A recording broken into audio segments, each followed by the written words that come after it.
प्यारे बच्चों, आज हम बेसिक टर्म्स के तीसरी पार्ट को क्लियर करेंगे। इससे पहले मैंने 2 पार्ट ऑलरेडी पढ़ा चुका हूँ, तो आज मैंने कुछ टर्म्स को यहाँ पे लिखे हैं, उसे क्लियर करना है। तो पहला टर्म्स मैंने ट्रांजैक्शन लिखा है।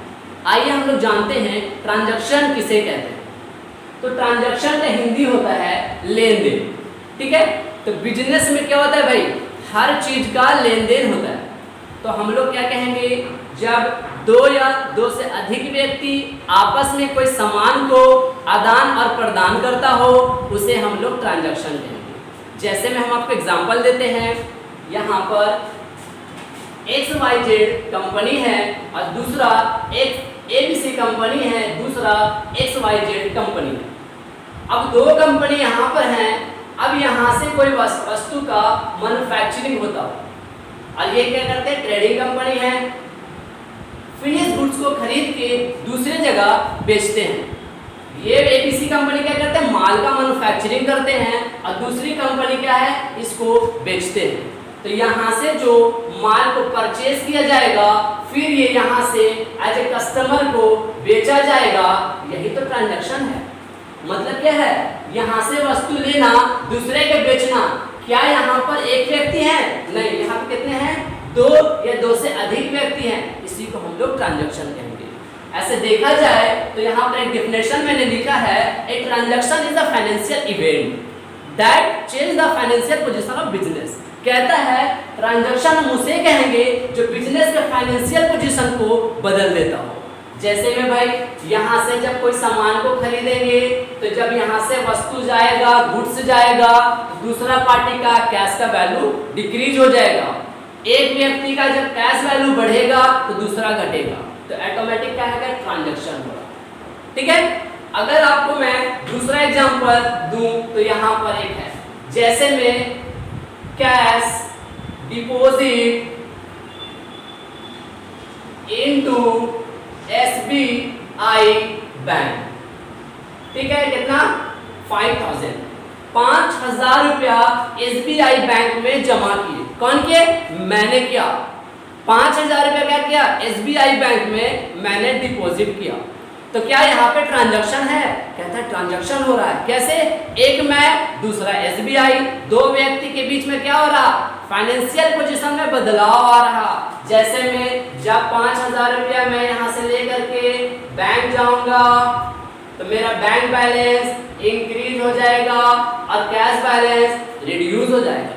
मतलब कैश का बैलेंस मेरा घटेगा और बैंक बैलेंस मेरा बढ़ेगा। यहाँ पर क्या हो गया, ट्रांजैक्शन हो गया। तो आप कह सकते हैं जब 2 या 2 से अधिक व्यक्ति के बीच में कोई वस्तु का लेन देन होता हो और फाइनेंशियल पोजीशन में किसी भी तरह का बदलाव आ जाए, उसे हम लोग ट्रांजैक्शन कहेंगे। ठीक है। और ट्रांजैक्शन जब भी होगा 2 या 2 से अधिक व्यक्ति के बीच में होगा, सिंगल में ट्रांजैक्शन नहीं हो सकता है। क्लियर। तो ये ट्रांजैक्शन कहते हैं। ट्रांजैक्शन बहुत ही इंपॉर्टेंट है बिजनेस के लिए। जहां पर ट्रांजैक्शन नहीं होगा वहां पर प्रॉफिट नहीं होगा। इसलिए जितना ज्यादा ट्रांजैक्शन उतना ज्यादा प्रॉफिट, जितना ज्यादा ट्रांजैक्शन उतना ज्यादा प्रॉफिट। ठीक है। तो इसलिए ट्रांजैक्शन बहुत ही इंपॉर्टेंट है। क्लियर। दूसरा एक वर्ड है आपके सामने, गुडविल। ठीक है दोस्तों, आज हम लोग जानेंगे ये गुडविल होता क्या है। आपने पहले भी इसका नाम सुना होगा, तो मैं आपको बता दूं कि गुडविल का मतलब क्या होता है। गुडविल का अगर हिंदी जानते तो ख्याति कहलाता है। ठीक है। तो मैंने यहाँ पर एक लिखा है, goodwill is an intangible assets. क्या है, इंटेंजिबल एसेट्स है। गुडविल क्या है, एसेट्स है, लेकिन इंटेंजिबल है। इंटेंजिबल का मतलब होता है दिखाई नहीं देने वाला एसेट्स। मतलब एसेट्स तो है लेकिन दिखाई नहीं देगा, उसे हम क्या कहेंगे, इंटेंजिबल एसेट। तो गुडविल कौन सा एसेट्स है, इंटेंजिबल है। क्या, बिजनेस का रिपुटेशन या फिर ब्रांड, पॉपुलैरिटी या गुड नेम, उसे हम लोग क्या कहेंगे, गुडविल कहेंगे। जैसे में एग्जांपल देते हैं। ठीक है। गुडविल का एग्जांपल हम लोग देखेंगे। जब हम कोई सामान को परचेज करते हैं तो हम लोग क्या देखते हैं, किस कंपनी का है, क्वालिटी क्या है, ब्रांड क्या है। तो उसी ब्रांड को तो हम गुडविल कह रहे हैं। कहने का मतलब है कि आप जब कोई गुड्स खरीदते हैं, परचेज करते हैं, तो आप कोई भी कंपनी को नहीं खरीदते हैं, आप पहले देखते हैं किस कंपनी का है माल, ठीक है। तो उस कंपनी का गुडविल, रिपुटेशन देखते हैं कि कैसा है मार्केट में, बेहतर रिपुटेशन है, बढ़िया नहीं है, तो रिपुटेशन ही कहलाता है बिजनेस का गुडविल। जिसका जितना बढ़िया गुडविल वैल्यू होगा उतना ट्रांजैक्शन ज्यादा होगा, जिसका गुडविल वैल्यू, रिपुटेशन कम होगा, ट्रांजैक्शन कम होंगे। आइए हम आपको एग्जांपल देते हैं। एक मार्केट है, ठीक है, ये क्या है, एक मार्केट है। इस मार्केट में क्या होता है, सिर्फ मोबाइल का बिजनेस चलता है, ठीक है। क्या चलता है, मोबाइल का बिजनेस चलता है। मान लेते हैं यहाँ पर राजू का बिजनेस है, यहाँ पर सोनू का बिजनेस है, यहाँ दानिश का बिजनेस है, इसी तरह से यहाँ पर सोनिया का बिजनेस है। लेकिन दानिश का जो बिजनेस है बहुत ज्यादा सेलिंग रहता है, यहाँ पर बहुत सारे भीड़ होते हैं, लेकिन ये सब दुकान में भीड़ बहुत कम है। What is the reason of, reason क्या है, इसके दुकान में बहुत भीड़ है। रीजन क्या है, इसका दुकान का गुडविल बहुत अच्छा है, इसका रिपुटेशन बहुत अच्छा है मार्केट में, इसलिए इसके दुकान में बिजनेस भीड़ ज्यादा है।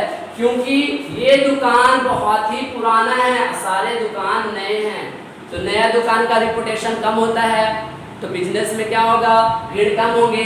जिसका गुडविल, रिपुटेशन, ब्रांड बेहतर होगा, भीड़ वहां ज्यादा होगा। तो कहता है गुडविल वैल्यू किसे कहेंगे, रिपुटेशन को कहेंगे। जितना बढ़िया रिपुटेशन उसे हम लोग गुडविल कहेंगे। और गुडविल वैल्यू को परचेज भी किया जाता है और सेल भी किया जाता है, या तो आप उसको परचेज भी कर सकते हैं या फिर उसको सेल भी कर सकते हैं। तो कैसे सेल करेंगे, कैसे परचेज करेंगे, ये पूरा एक चैप्टर है, इसे हम लोग आने वाले क्लास में पूरा डिफाइन के साथ पढ़ेंगे। यहाँ पर बस सिर्फ यहाँ पर थोड़ा सा जानना था कि गुडविल होता क्या है। तो गुडविल एक एसेट्स है जो इंटेंजिबल एसेट्स है, और कहेंगे किसे, बिजनेस के रिपुटेशन को कहेंगे, बिजनेस के अच्छे नेम को कहेंगे, अच्छे फेम को कहेंगे। जितना ज्यादा पुराना बिजनेस उतना अच्छा गुडविल उसका, ठीक है।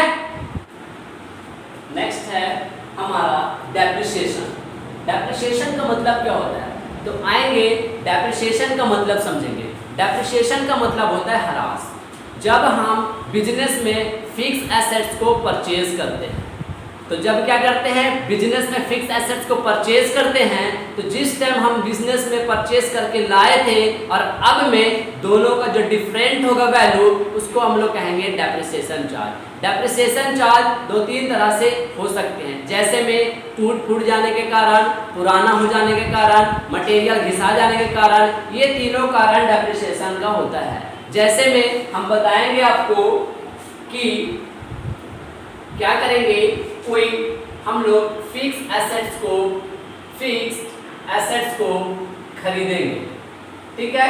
क्या खरीदेंगे, फिक्स एसेट। जैसे में क्या, फर्नीचर को मैंने 50,000 में परचेज किया था 2019 में, लेकिन आज चल रहा 2021, क्या इसका वैल्यू अभी भी उतना ही है, कहता है नहीं, इसका वैल्यू कम हो गया होगा कुछ ना कुछ। किसके कारण, पुराने होने के कारण, टूटने के कारण, फूटने के कारण, किसी भी कारणवश अगर फिक्स एसेट्स का वैल्यू कमता है उसे हम डेप्रिसिएशन कहेंगे। तो जितना भी कम जाए, अगर 2021 में 30,000 में बिक रहा है, इसका मतलब 20,000 रुपया आपका डेप्रिसिएशन हो गया। तो कहते हैं क्या, the decrease in a fix asset value of over time. समय के साथ एसेट्स का वैल्यू कम होता जाता है, जितना वैल्यू कम होगा उसे हम डेप्रिसिएशन कहेंगे। ये एज ए नॉमिनल अकाउंट होता है, ठीक है। तो डेप्रिसिएशन क्लियर हो गया। नेक्स्ट देखेंगे ग्रॉस प्रॉफिट। क्या भाई, ग्रॉस प्रॉफिट, सकल लाभ। क्या है, सकल लाभ। अब ग्रॉस प्रॉफिट किसे कहेंगे, तो सबसे पहले जानेंगे प्रॉफिट होता क्या। मैंने पिछली वीडियो में प्रॉफिट के बारे में बात किया था, लेकिन आज हम जानेंगे gross profit and net profit. दो टॉपिक मैंने यहाँ पे लिखा है, ग्रॉस प्रॉफिट किसे कहेंगे और नेट प्रॉफिट किसे कहेंगे।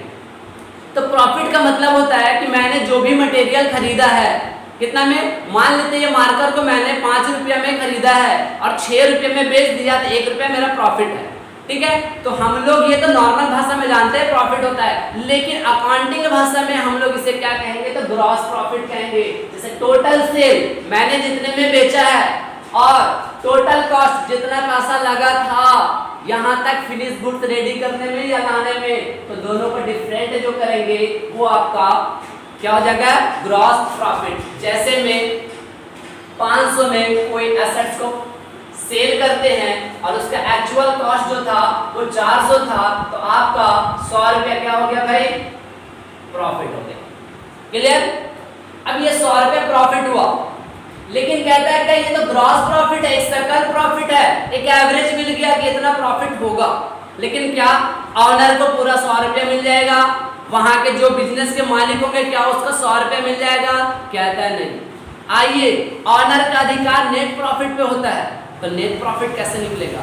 कहता है जो ये 100 रुपया का आपका क्या है, ग्रॉस प्रॉफिट, 100 रुपया आपका जो ग्रॉस प्रॉफिट है उसमें से बिजनेस एक्सपेंस को घटा दो या फिर इनडायरेक्ट एक्सपेंस को घटा दो। जैसे में रेंट देते हैं, रेंट को घटाना होगा, ठीक है, स्टाफ को सैलरी देते हैं, सैलरी को घटाना होगा, तो जितना भी तरह का आपका एक्सपेंस होगा, इनडायरेक्ट एक्सपेंस होगा, उसको माइनस कर देंगे। मान लेते हैं 50 रुपये, तो ये आपका जो 50 हो गया, ये आपका क्या हो गया, डायरेक्ट, ये क्या हो गया आपका नेट प्रॉफिट, जो मालिक का हो जाएगा, ऑनर का हो जाएगा, इसे आप अपना मानेंगे, ठीक है। लेकिन ग्रॉस प्रॉफिट पूरा प्रॉफिट नहीं होता, एक एवरेज होता है जिसमें से इनडायरेक्ट एक्सपेंस को घटाना भी बाकी है। जैसे में रेंट है, सैलरी है, कमीशन है, इंटरेस्ट है, बहुत सारे हैं, ये पूरा एक टॉपिक है, ठीक है। इसे बहुत डिफाइन में नेक्स्ट चैप्टर में हम लोग सीखेंगे, ठीक है। तो यहाँ पर हमको जानना था कि ग्रॉस प्रॉफिट किसे कहते हैं और नेट प्रॉफिट किसे कहते हैं। ग्रॉस प्रॉफिट का मतलब सकल लाभ और नेट प्रॉफिट मतलब शुद्ध लाभ। क्लियर? उसके बाद हम देखेंगे नेक्स्ट है आपका स्टॉक। नेक्स्ट क्या है? स्टॉक। अब यह स्टॉक क्या है, मैंने पहली वीडियो में आपका स्टॉक के बारे में बताया था, आज उसी का पार्ट को देखेंगे। स्टॉक होते हैं, एक ओपनिंग स्टॉक है और दूसरा क्लोजिंग स्टॉक है, ठीक है। ओपनिंग स्टॉक किसे कहेंगे, क्लोजिंग स्टॉक किसे कहेंगे, आइए हम इसे क्लियर करते हैं, ठीक है। ओपनिंग स्टॉक का मतलब होता है, सबसे पहले ओपनिंग स्टॉक पर जाने से पहले हम कुछ बात पे डिस्कस करेंगे, ठीक है। जैसे में जब बिजनेस स्टार्ट होता है दोस्तों, ठीक है, तो बिजनेस स्टार्ट होता है तो दो तरह के कैलेंडर होते हैं, ठीक है। कैलेंडर पहले समझते हैं। एक नॉर्मल कैलेंडर होता है जो 1 जनवरी से स्टार्ट होता है और 31 दिसंबर को खत्म हो जाता है। कितना तारीख को? 31 दिसंबर को खत्म हो जाता है, ठीक है बच्चों। लेकिन एक फाइनेंशियल कैलेंडर होता है जो बिजनेसमैन लोग यूज करते हैं, बैंक में, बिजनेस में, कंपनीज में, जितने भी सब फाइनेंशियल कैलेंडर को यूज करते हैं। 1 अप्रैल को स्टार्ट होता है और एंड 31 मार्च को किया जाता है, ठीक है। तो हम लोग यहाँ पर देखेंगे 1 अप्रैल, ठीक है, 1 अप्रैल और यहाँ लेंगे 31 मार्च, ठीक है। मान लेते हैं ये 2019 का है, यहाँ कब हो जाएगा 2020 का, ठीक है। आपको देखेंगे 2021 है और फिर 2022 है, 21 है, ठीक है। अब देखेंगे 2021 में ये ओपनिंग है तो ये क्या है, क्लोजिंग है।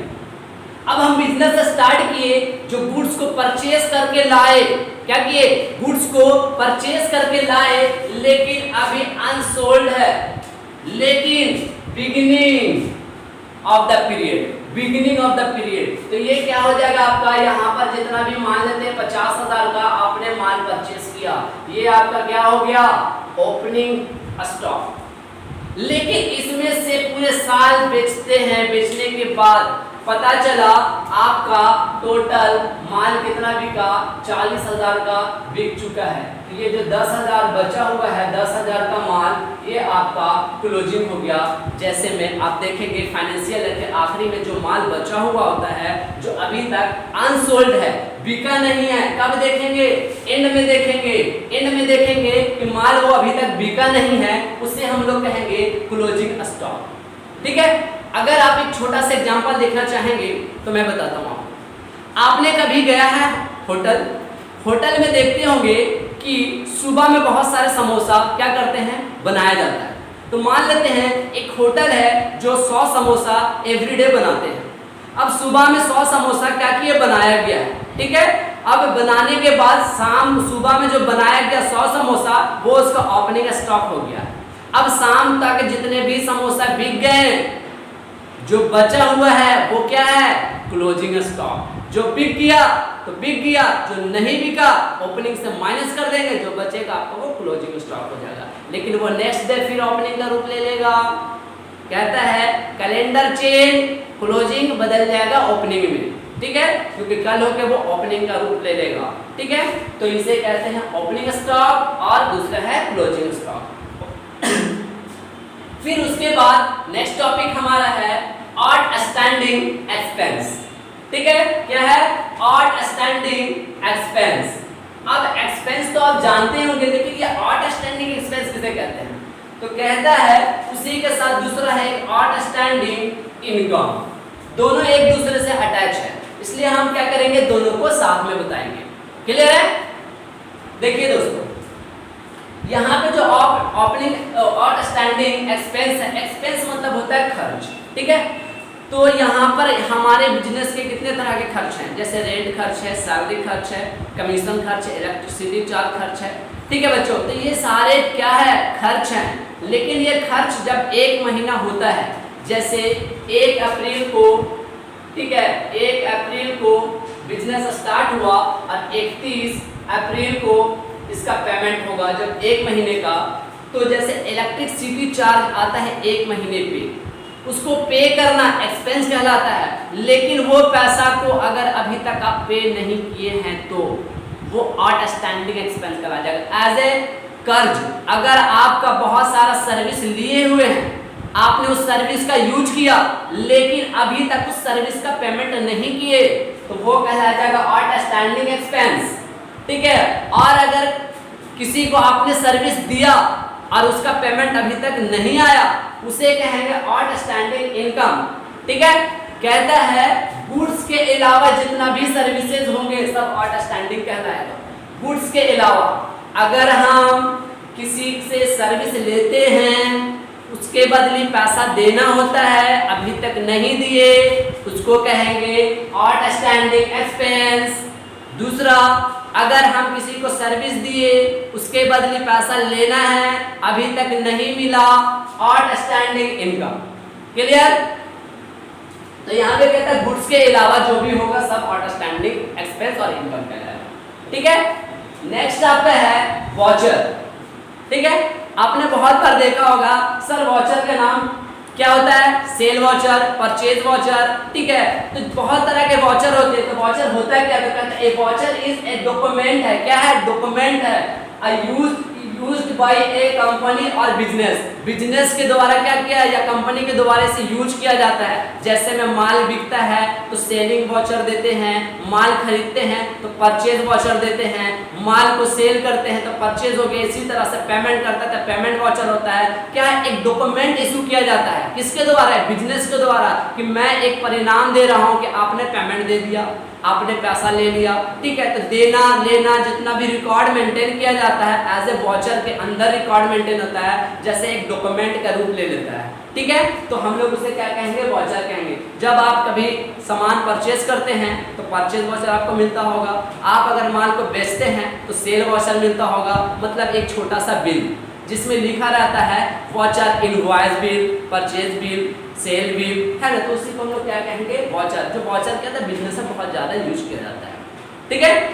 लास्ट है जनरल लेजर, ठीक है। जनरल लेजर किसे कहेंगे, तो कहता है where debit a credit transaction are recorded, जहां डेबिट और क्रेडिट को ट्रांजैक्शन को रिकॉर्ड किया जाता है उसे हम लोग जनरल लेजर कहेंगे। मतलब लेजर का मतलब वो खाता होगा जहां हम डेबिट और क्रेडिट को एज ए नियम, as a rule, as a regulation के अनुसार उसमें हम क्या करेंगे, डाटा को एंट्री करेंगे, डेबिट और क्रेडिट, उसे हम जनरल लेजर कहेंगे, ठीक है। तो इसी के साथ सारे टॉपिक को क्लियर करते हुए मिलते हैं फिर नेक्स्ट वीडियो के साथ। Goodbye, take care.